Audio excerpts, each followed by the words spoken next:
Paz do Senhor, queridos. Nós estamos aqui mais uma vez para dar continuidade ao nosso vídeo, falando um pouquinho sobre o Espiritismo e mais posteriormente sobre reencarnação e as doutrinas espíritas. No primeiro vídeo a gente acabou terminando falando um pouquinho sobre quem foi Allan Kardec, aonde ele nasceu, toda a sua parte ao qual ele desenvolveu, se formando médico, sendo uma pessoa muito culta, inteligente. E então hoje nós vamos dar continuidade a mais esta videoaula, vamos dizer assim, né? Onde nós estamos aprendendo um pouquinho mais sobre o Espiritismo e posteriormente aí sim nós entraremos nas questões bíblicas, fazendo comparativos, ok? Essa até é uma instrução do próprio Allan Kardec que nós vamos ver no decorrer deste vídeo. Então, roda a vinheta e daqui a pouquinho, depois da vinheta, a gente vai voltar com o tema Espiritismo e reencarnação com as suas doutrinas, ok?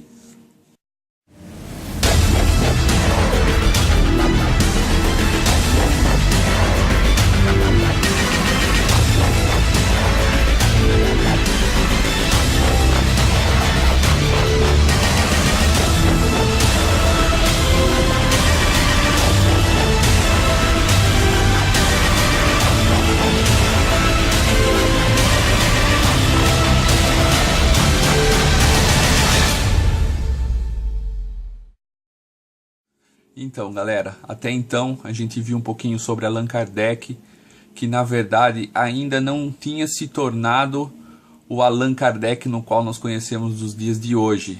E sim, ele ainda era o senhor Denizar de Rivail, como ele era conhecido na sua época. Então, a gente vai ver um pouquinho agora sobre como ele teve a sua primeira iniciação no Espiritismo, ok? Então, assim, o Rivail, ele ainda demonstrava um grande interesse pelo magnetismo animal, que na sua época foi chamado também de mesmerismo, porque foi criado pelo médico alemão Francisco Antônio Mesmer, por volta de 1733 a 1815, que esse médico alemão viveu. Ele morava em Paris, e no ano de 1853, quando as famosas mesas dançantes vinham, essa informação vinha dos Estados Unidos e invadiam a Europa, os adeptos desse mesmerismo, ou magnetistas como eles eram conhecidos, eles quiseram explicar esse fenômeno baseado em suas teorias magnéticas. Então, aí no ano de 1854, o magnetista Fortier notificou o Rivail sobre o fenômeno das mesas dançantes que se comunicavam. E ele disse assim, ó: sabe o senhor da singular propriedade que acabam de descobrir no magnetismo? Parece que não são unicamente os indivíduos que magnetizam, mas também as mesas, que podemos fazer girar e andar à vontade. Então aí, essa carta foi escrita pro então Rivail, quando ele toma conhecimento desse fenômeno das cadeiras dançantes, ok?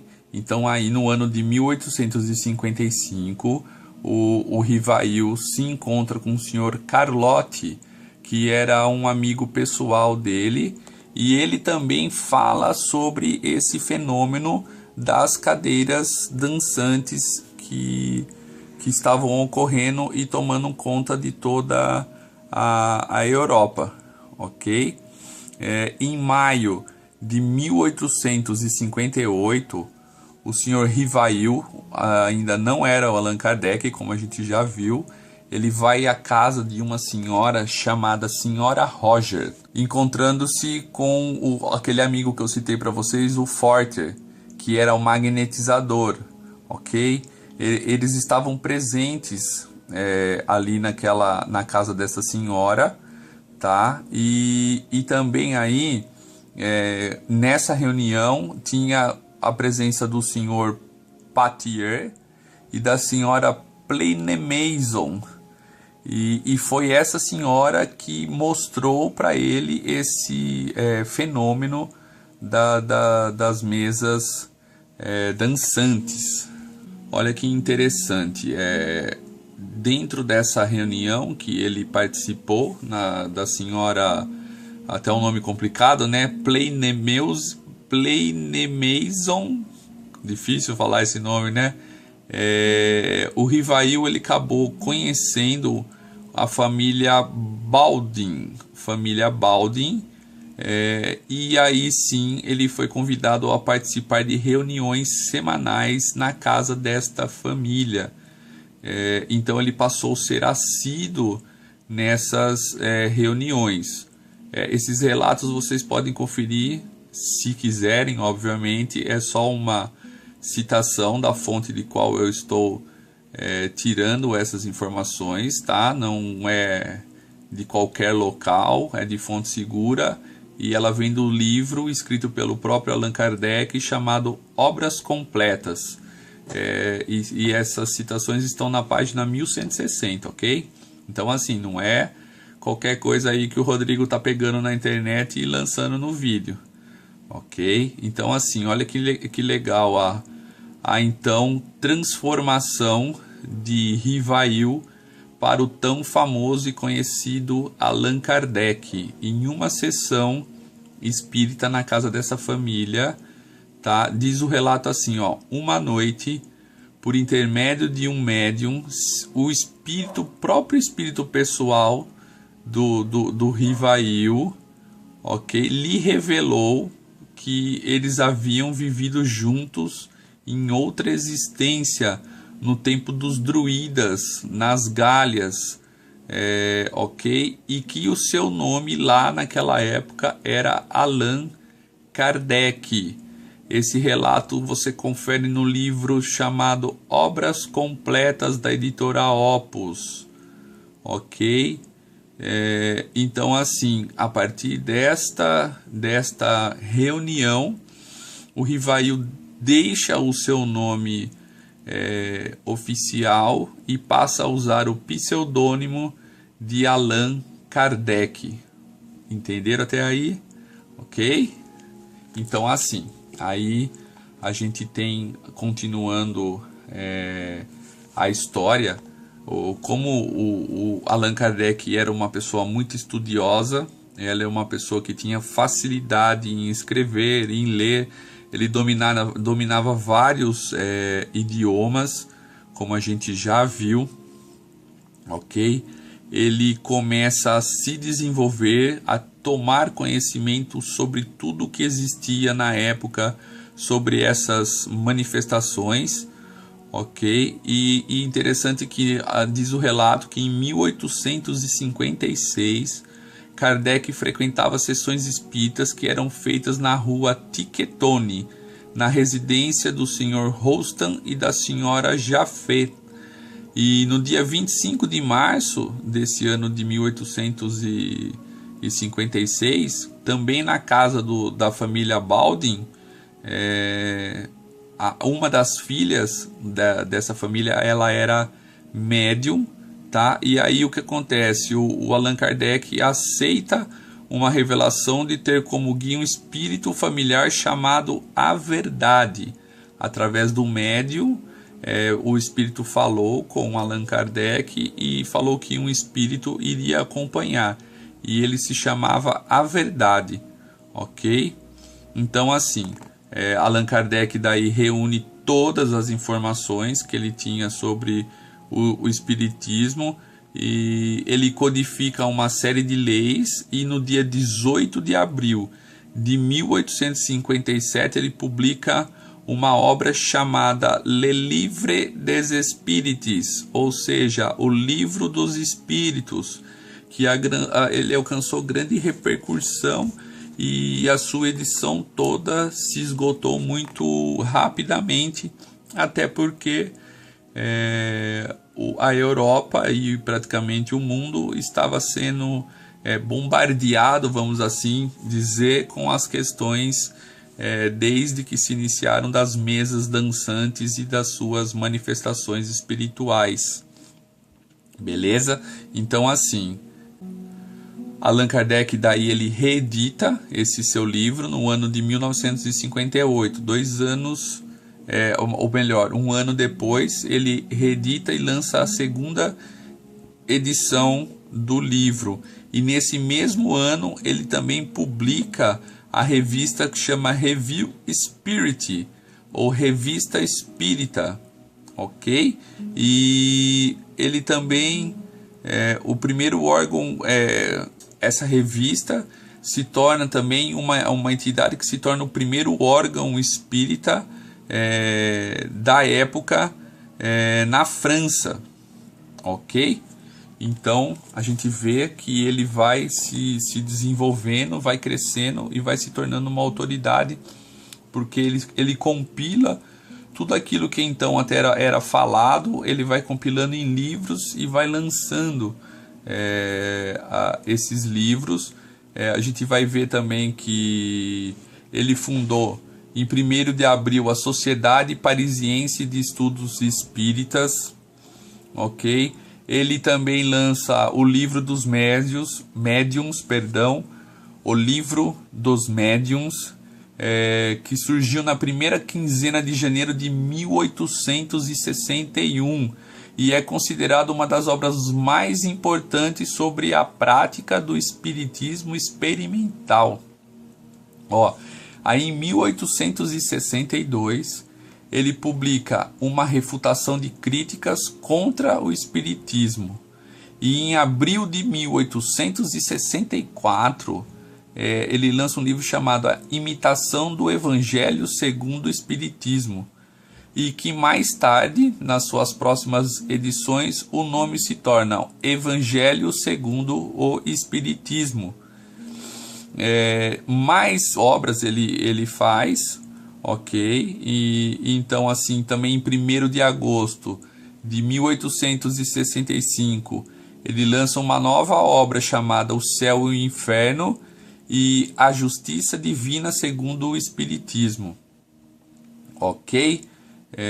Então assim, existem muitos outros livros escritos por Allan Kardec, e esse que eu citei são alguns dos principais livros doutrinários da religião espírita. Lembrando também que o espiritismo depois ele é propagado para outras religiões que a gente já vai ver, tá? E assim, Allan Kardec encerra a sua vida aqui na Terra quando ele vem morrer na cidade de Paris, na Rua Santana, número 25, que atualmente hoje é conhecido como Galeria Santana.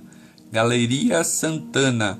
Ele falece no dia 31 de março de 1869, com 65 anos de idade, vítima de um aneurisma cerebral.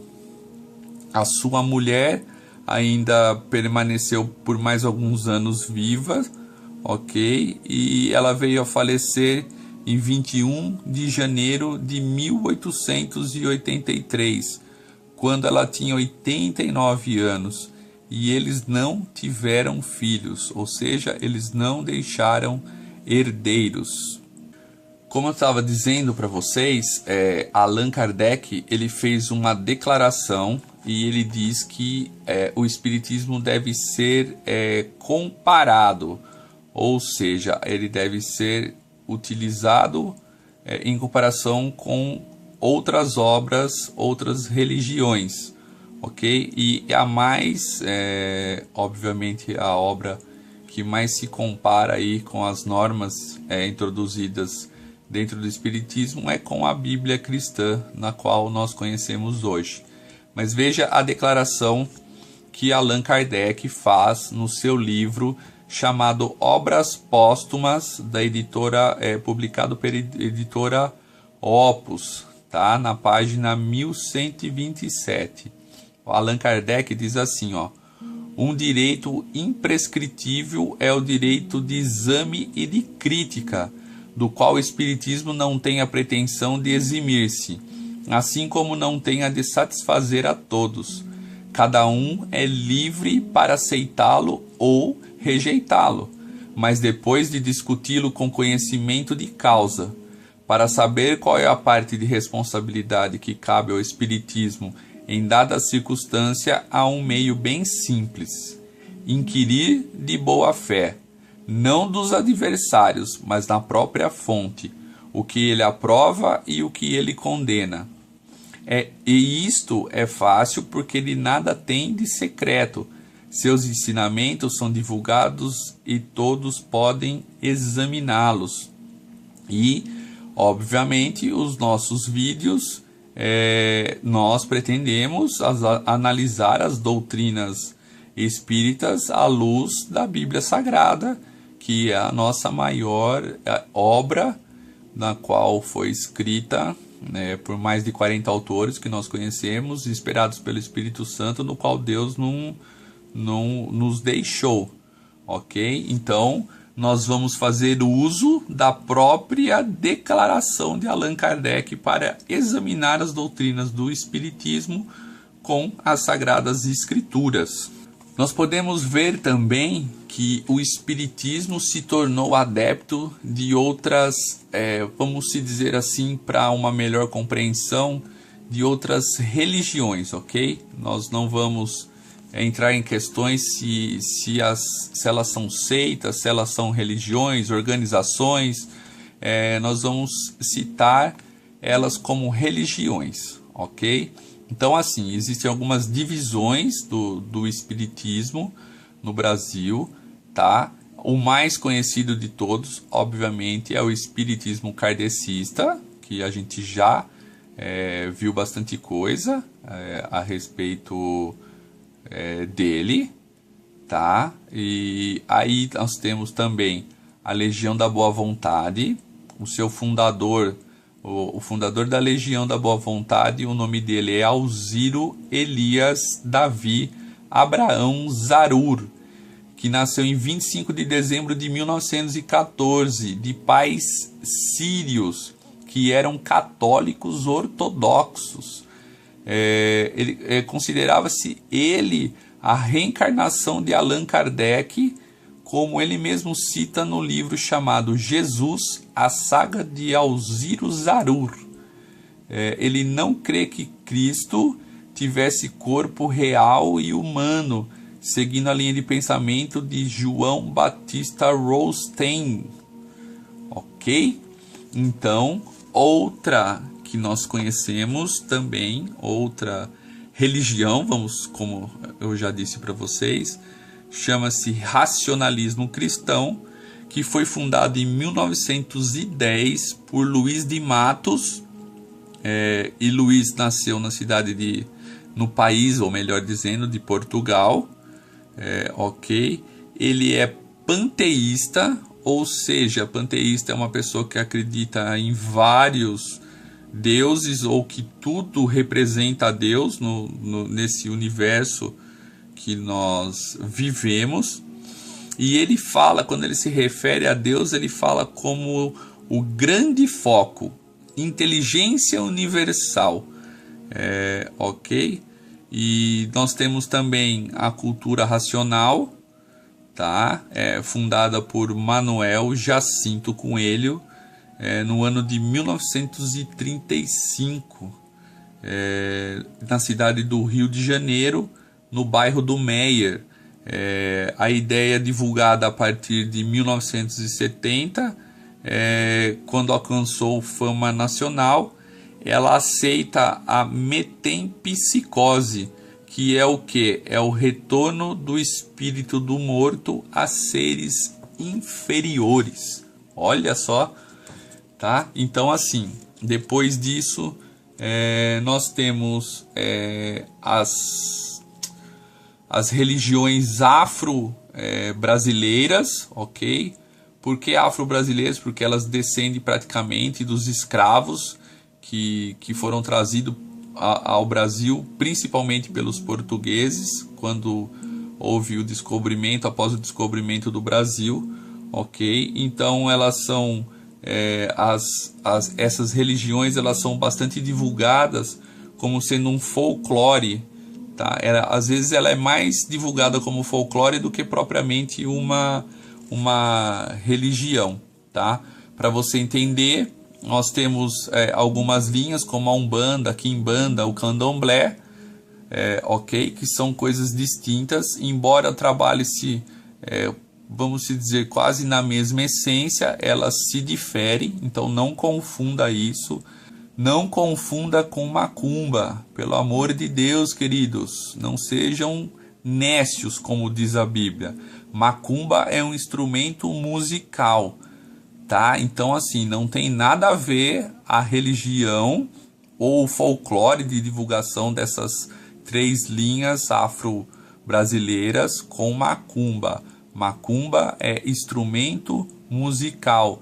Despacho é o que se faz tradicionalmente nas encruzilhadas, onde praticamente todos nós já vimos esses trabalhos realizados, que são despachos, ok? Então, assim, nessas religiões afro-brasileiras, houve um sincretismo de culto afro, de culto ameríndio e do próprio catolicismo europeu trazido pelos portugueses. O que é sincretismo? Nossa, Rodrigo, que palavra difícil. Ou seja, sincretismo é a união, a junção, ok, desses cultos, os cultos afros, os ameríndios e o católico. Nessas religiões, elas trabalham também com a questão espírita, porém um pouco diferente da linha do Kardec, tá? Porque principalmente a Umbanda, ela trabalha com as linhas de orixás. E os orixás, eles são o quê? Eles são elementos da natureza. E eles evocam esses espíritos, ok? E existem algumas outras linhas de trabalho que mais para frente, no próximo vídeo, nós vamos especificar aí direitinho como essas religiões trabalham, ok? Mas praticamente, ao invés do espiritismo de Kardec, que trabalha diretamente com, vamos dizer, espíritos humanos que ocupam o corpo de uma pessoa e através dela eles podem conversar, psicografar, na religião afro existe os orixás, ok? Então, assim, essa é uma pequena diferença que existe nessa linha de espiritismo. Nós temos também o Círculo Esotérico da Comunhão do Pensamento, que foi fundado em 1909 por Antônio Olívio Rodrigues. Ela aceita a doutrina reencarnacionista.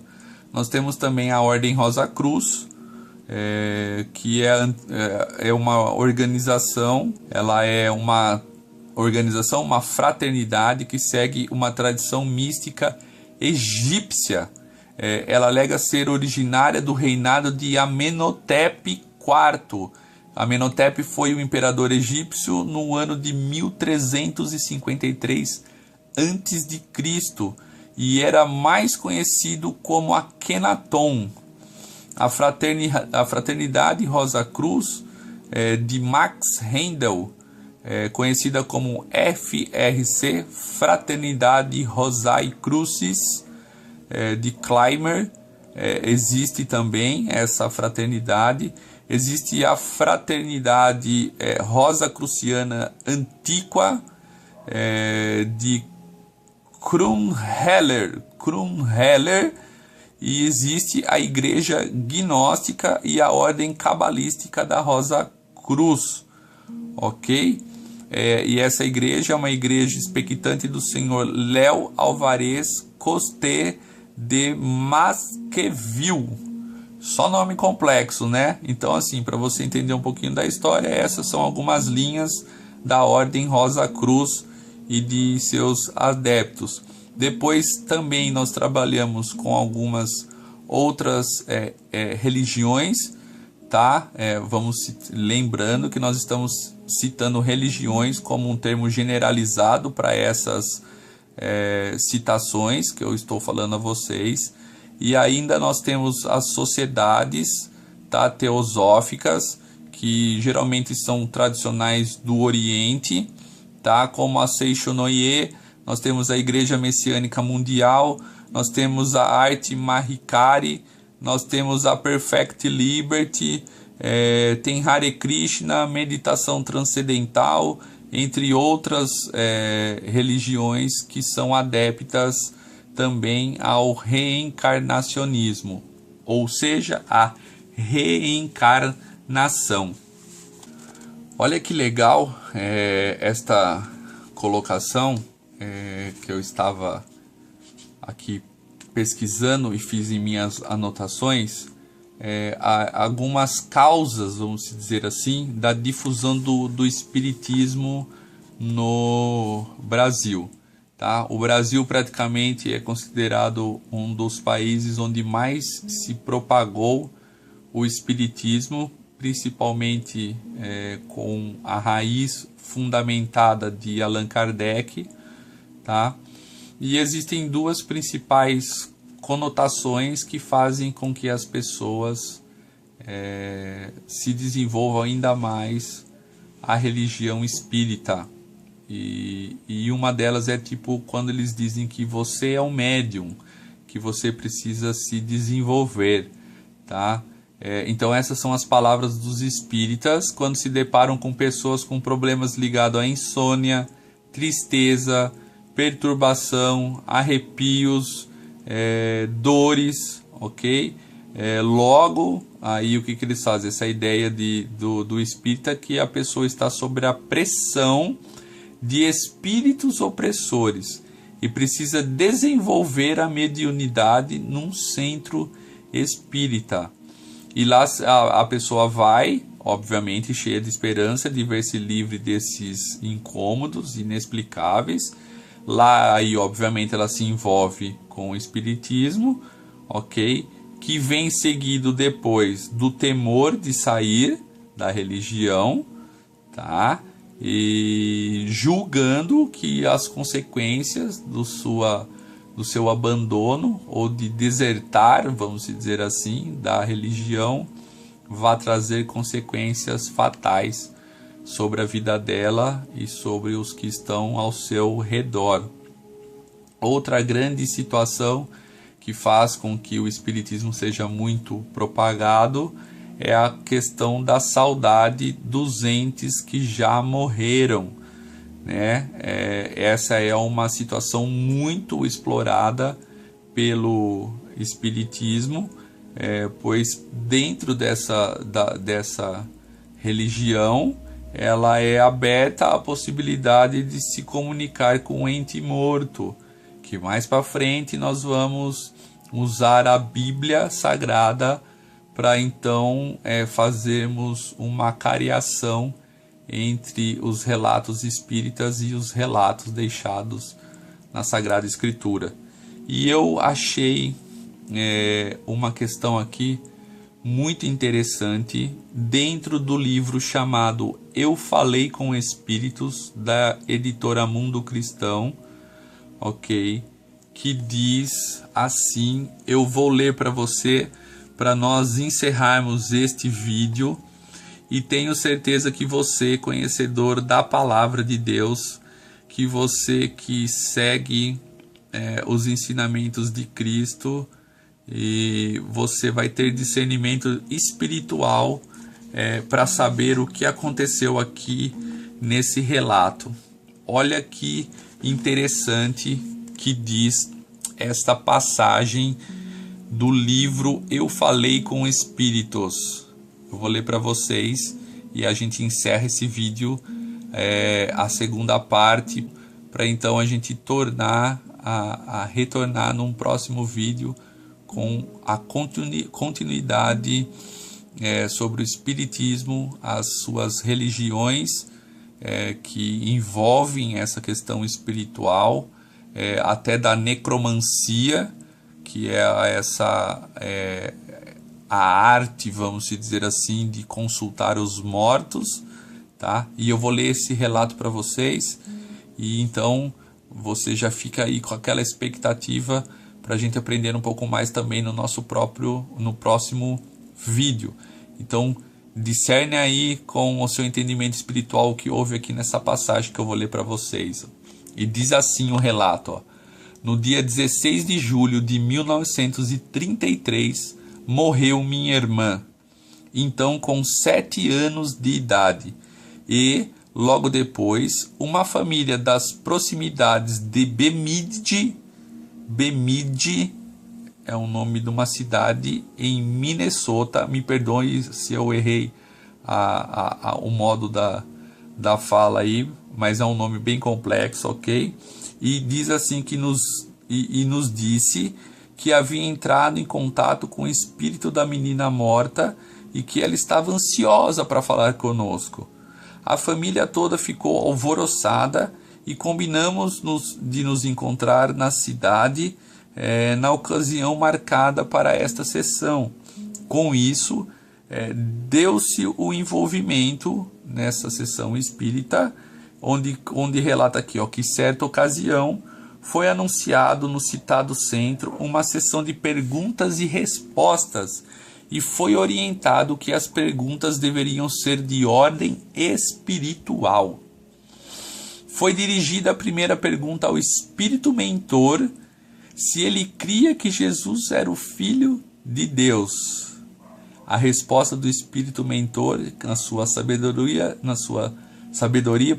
foi assim: é lógico, meu filho, Jesus é o Filho de Deus, crê apenas como diz a Bíblia.